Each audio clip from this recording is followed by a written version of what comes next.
today we're going to talk about scaling your business and some of the tools that we use to actually do so.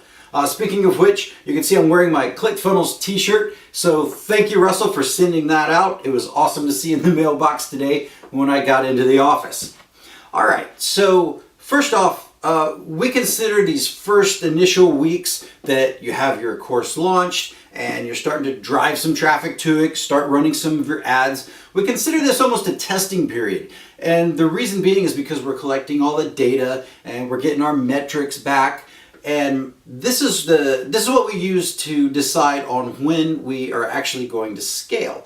It's not a guessing game. We don't decide I like this ad versus that ad. It's based on numbers, right? Because that's what this is. It's not generally personal preference. It's what's working and it's what the numbers tell us. It's what the metrics tells us, what the data tells us. And that's how we decide when and what we're going to scale.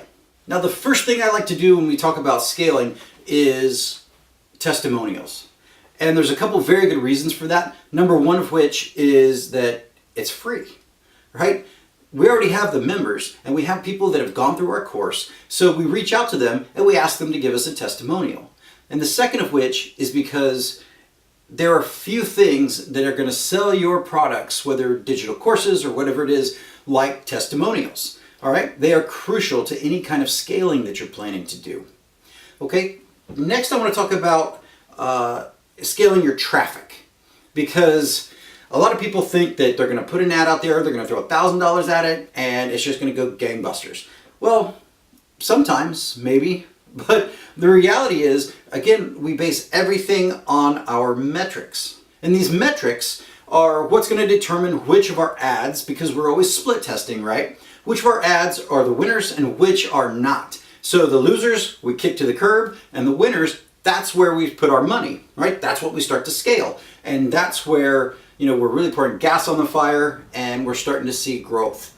Okay, so always be mindful of that. Next, I'm going to talk about keeping an eye on your numbers. Please know your numbers. Return on investment, ROI is king. Okay, it doesn't matter what your business makes. It matters what you can keep of it. There are thousands of businesses that are making hundreds of thousands of dollars, millions of dollars. They're actually bankrupt because their overhead and their marketing costs and all these things are adding up, their payroll, and all these things are putting them underwater, right? They may be generating all this, but if they can't keep it, then, at best they may be breaking even. So that's not a model that we want to follow for our business. ROI is king. So please keep an eye on your numbers. Think about it. If I walk in and I put $1 into a slot machine and it gives me $2 back, I'll do that all day, right? Think about Facebook like that, without the gambling side, of course. I want you to think about, if I put $1 into Facebook ads, then do I get $5 back? Do I get $15? Do I get $20 back? That is going to be a win. And that is what has to determine, how you scale and how much you scale. If you're running like that, then pour all that gas on the fire, right? Let's light this sucker up, because you're in really good shape. All right.